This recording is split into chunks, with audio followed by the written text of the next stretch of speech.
Up until now, we've been talking about how bacteria grow, the conditions that they like.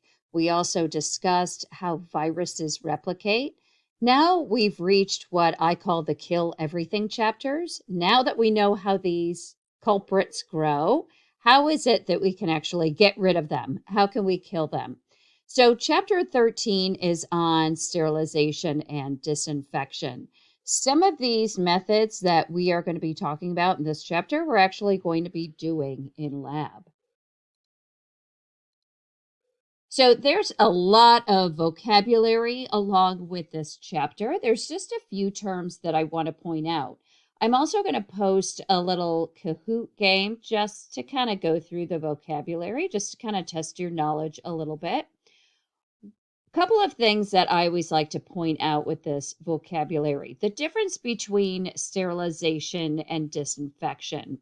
Sterilization means that you're getting rid of all microorganisms in a material or on an object. Disinfection means that we're reducing the number of pathogenic organisms. So we're reducing the amount of bacteria.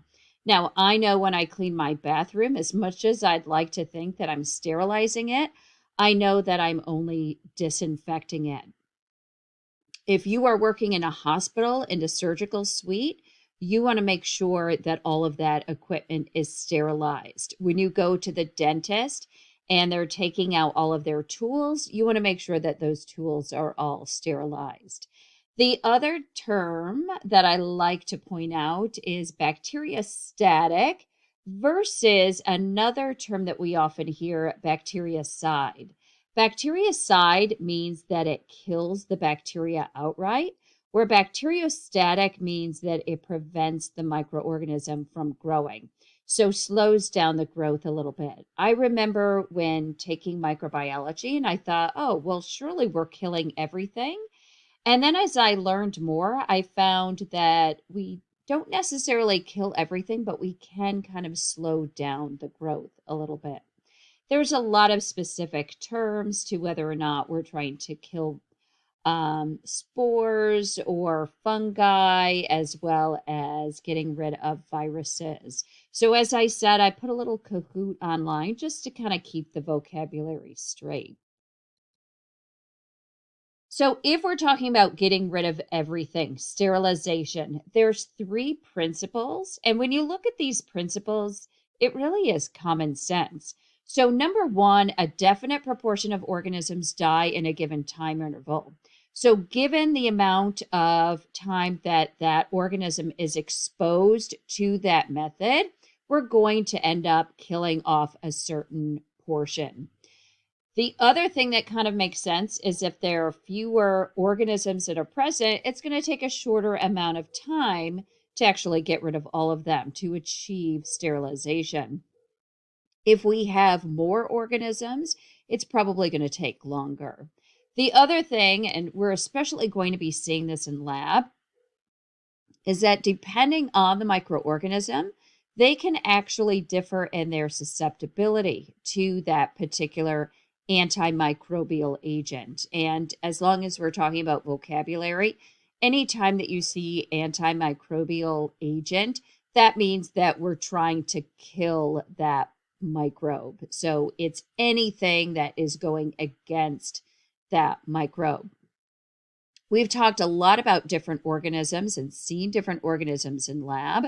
So, gram positive versus gram negative, spore forming bacteria versus acid fast bacteria.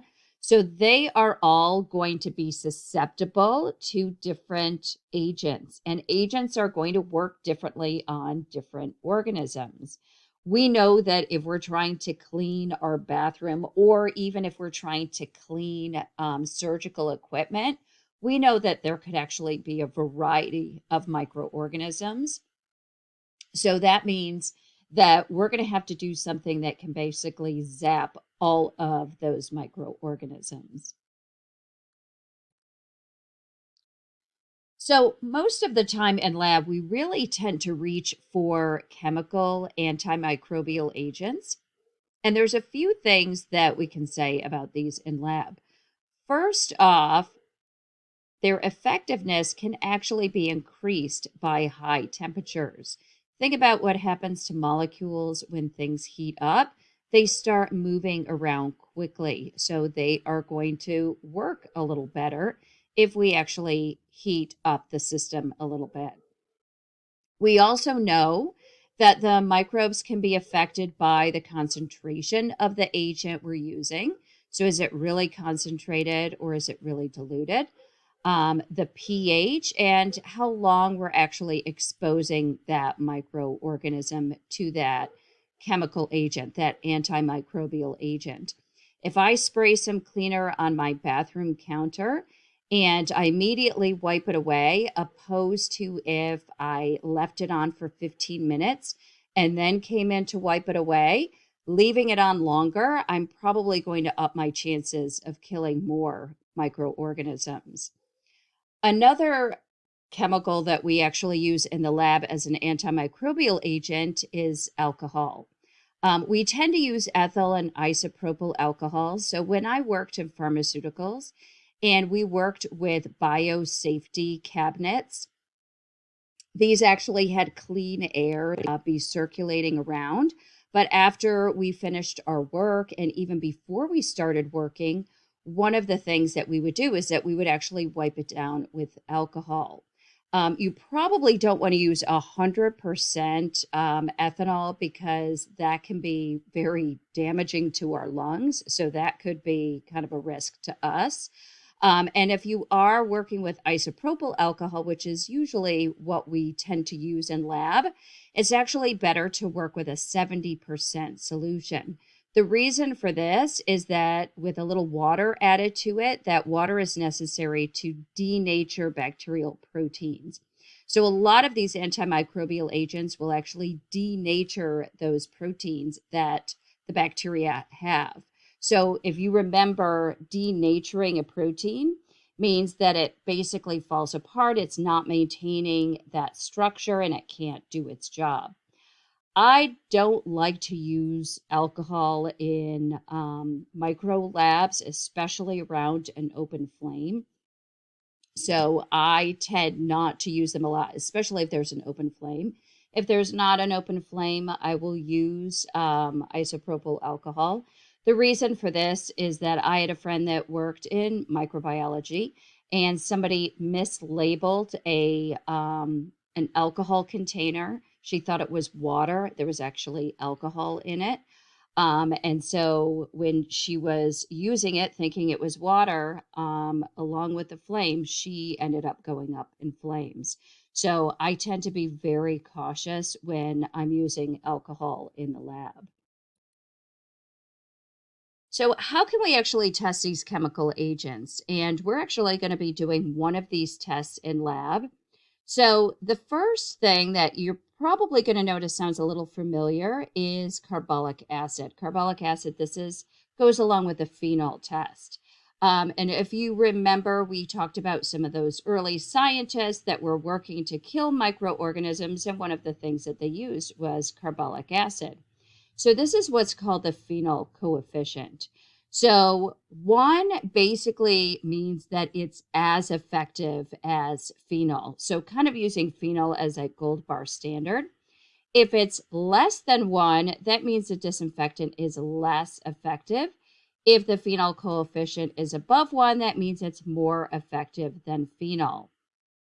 Now, different chemicals can have different phenol coefficients on different organisms. So let's say that we had a 0.7 phenol coefficient on Staph aureus. That means it's going to be less effective than phenol on that organism. But we could have a 1.2 phenol coefficient on E. coli. That means that chemical is going to be more effective than phenol. So this coefficient can differ based on the chemical, can also be different with different organisms. I'm going to kind of skip the filter paper test because that's actually the one that we're going to be most familiar with, and talk a little bit more about the use dilution test, which is a little more sophisticated.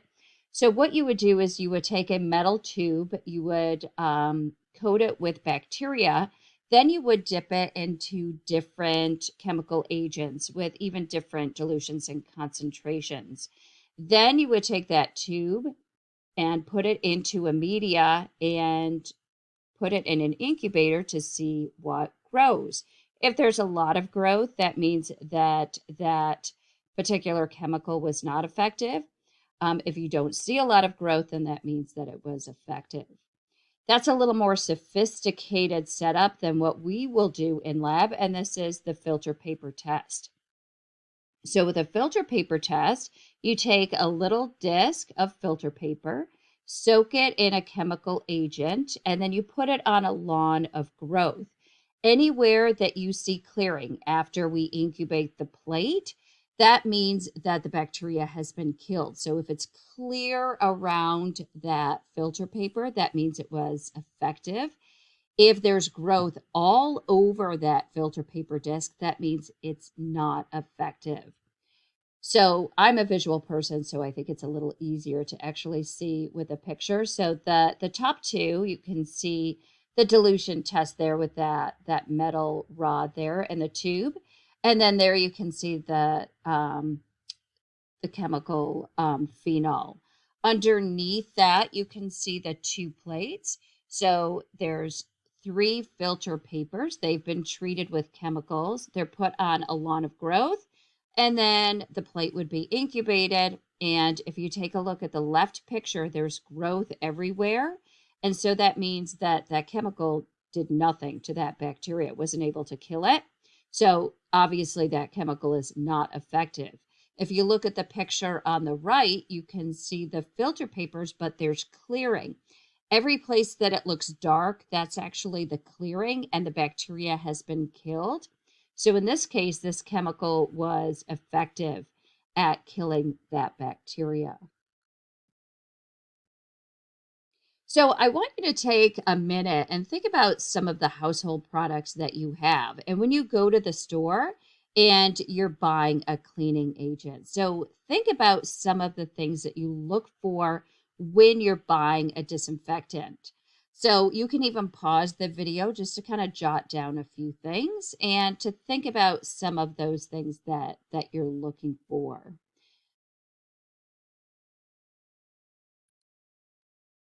So, chances are you probably came up with some things on this list. So, what are we looking for in a good disinfectant? Well, I'll be honest with you that I told you that my mother was a nurse, and I always tended to use a lot of the products that I grew up with.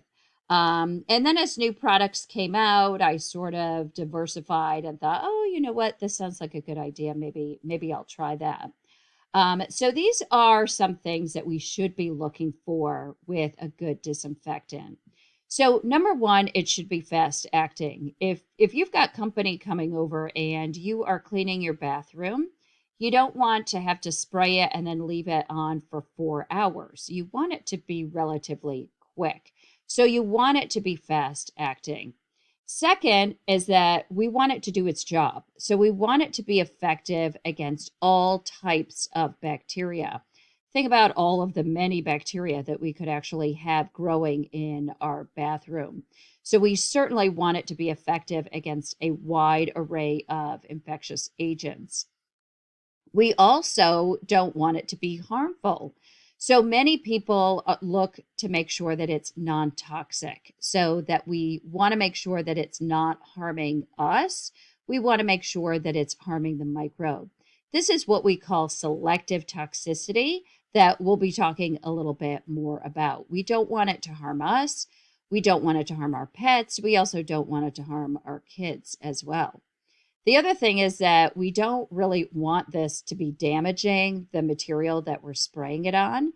So if you've got a chemical agent and you spray it on your counter and it turns your counter orange, that's not such a great product. The other thing is that it's got to be stable. Now, some people will actually buy concentrated versions and they will prepare it themselves. I'm all about convenience, so that's probably not something that I'm going to opt for, but some people do because, they can buy a good quantity with a low price and then they can make it up as they use it. But regardless if you are making it up yourself or if you're buying it, you want to make sure that it's stable.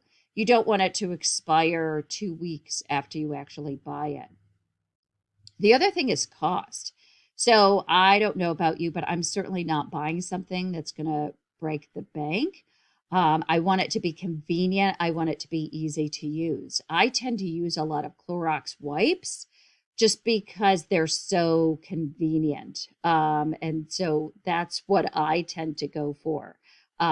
So I know we all have our preferences. That's just one of those preferences that I have.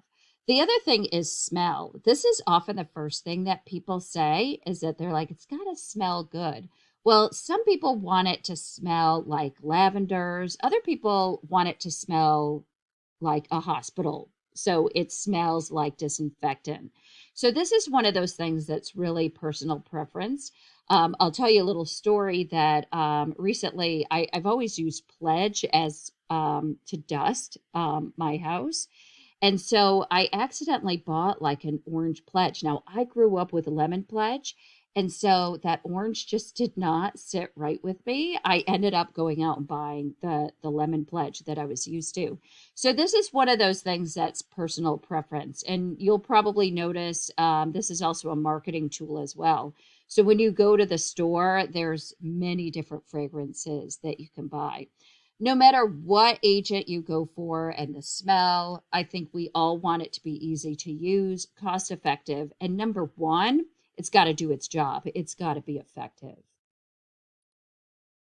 So, how do these chemical reagents actually work? Well, as I mentioned, proteins, many of them will denature proteins. So, if you change the protein shape, it can't do its job.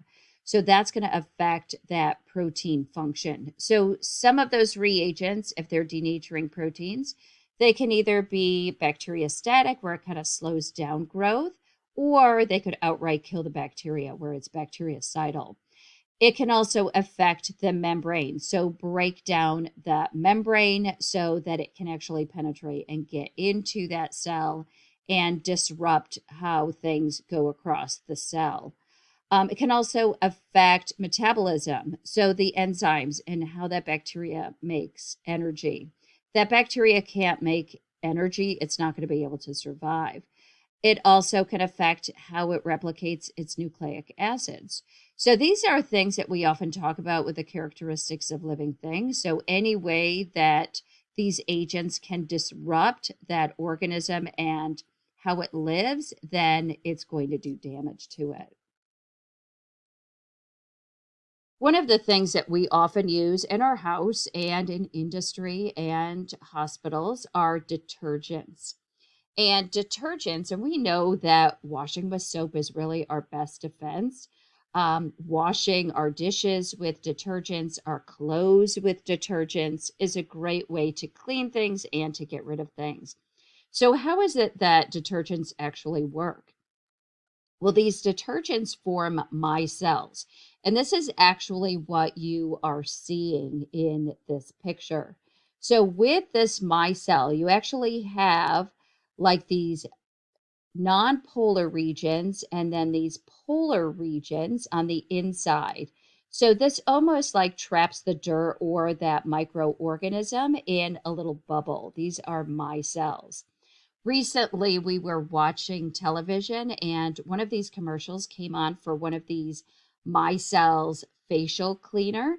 And my husband said, "What is a micelle?" And I said, "Well, let me tell you what a micelle is. It's basically a cleaning agent. So when you see those fancy words, it's basically a marketing tool to say, ooh, we've got this fancy new method. Yeah, it's basically soap that is doing this. So with this micelle, that bacteria or dirt is actually trapped in that micelle, and then it can be washed away. I did post a little video on micelles and detergents. It's a short little 5-minute video just so that you can see how it works to clean our hands and also, when we're washing our clothes.